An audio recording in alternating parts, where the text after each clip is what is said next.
Bedtime Bliss Stories. Before I share a story with all of you, I just wanted to take a moment to express my gratitude. Thank you so much for subscribing to my YouTube channel, Bedtime Bliss. Your support means everything to me and has allowed me to continue creating new stories and content for all of you to enjoy. I am truly grateful for each and every one of you who has chosen to be a part of my channel's family. Your comments, likes, and shares inspire me to keep pushing myself and creating content that I hope you will love.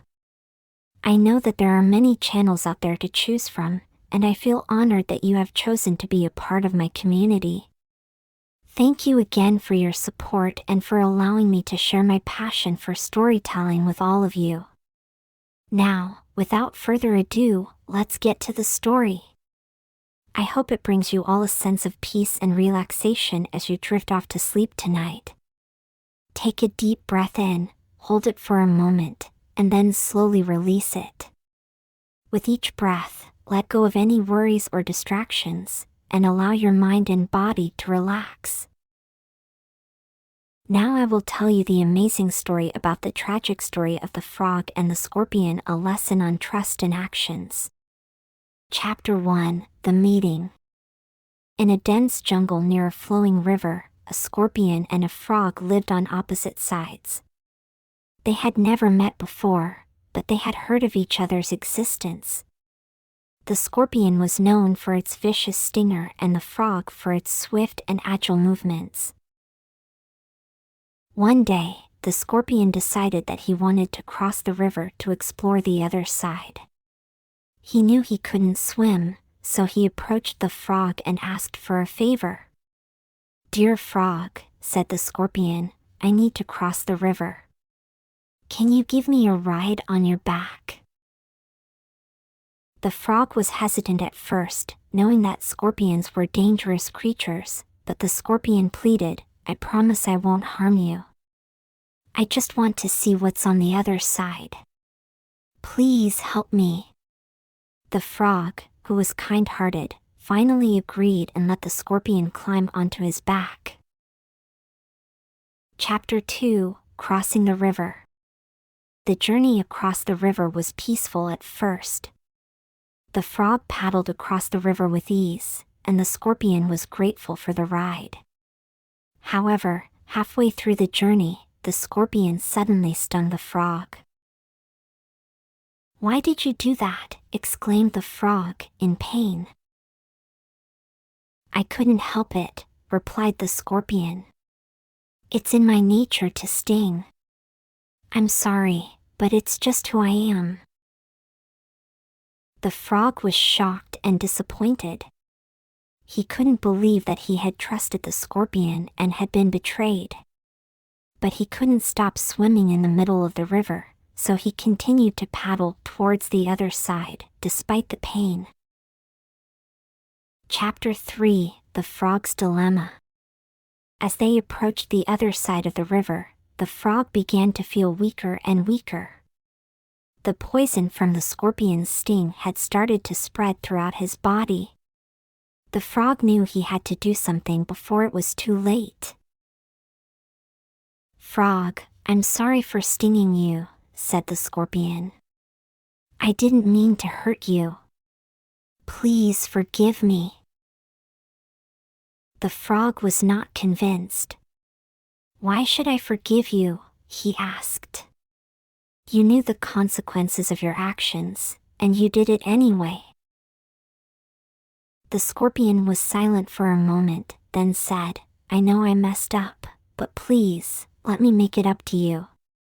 Let me carry you on my back to the other side of the river." The frog was skeptical. He knew that trusting the scorpion again was risky, but he was also aware that he was running out of time. In the end, the frog decided to take a chance and agreed to the scorpion's proposal. Chapter 4: The Tragedy. The scorpion climbed on the frog's back once again, and they started to cross the river.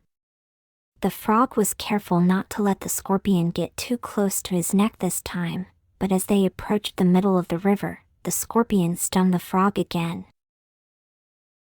The frog knew it was the end. He asked the scorpion, "Why did you do it again? Now we will both die." The scorpion replied, "I couldn't help it. It's in my nature." As they both began to sink into the river, the frog sighed and said, "It's in your nature, and it's in my nature to trust you.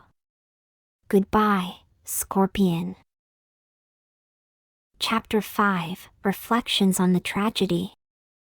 As the sun began to set, the jungle was silent except for the sound of the flowing river. The scorpion had made a terrible mistake, and he knew it. He had not only lost his ride to the other side of the river, but he had also lost a friend. He couldn't stop thinking about what he had done.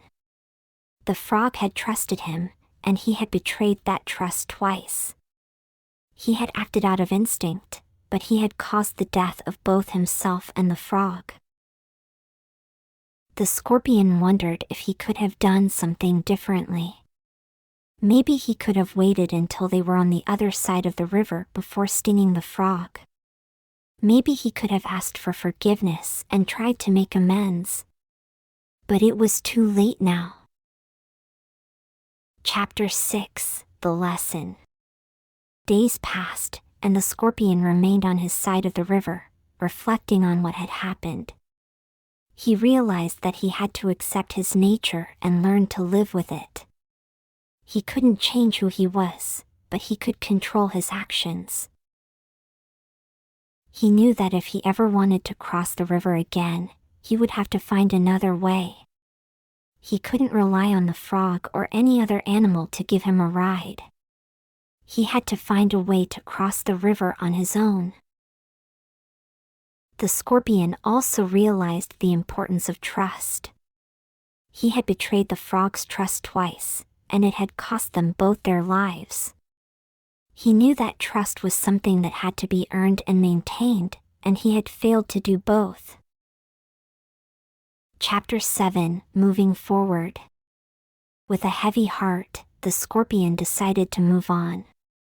He knew that he had made a terrible mistake, but he also knew that he had to learn from it and move forward.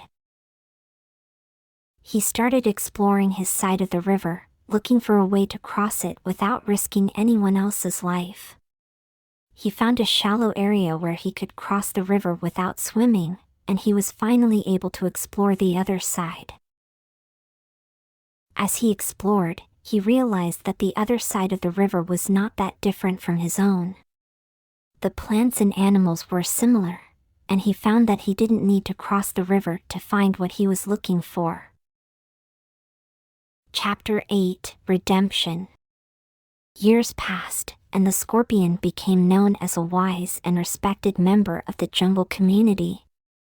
He had learned from his mistake, and he had dedicated his life to helping others. He had earned the trust of his fellow animals, and he had become an important member of the community.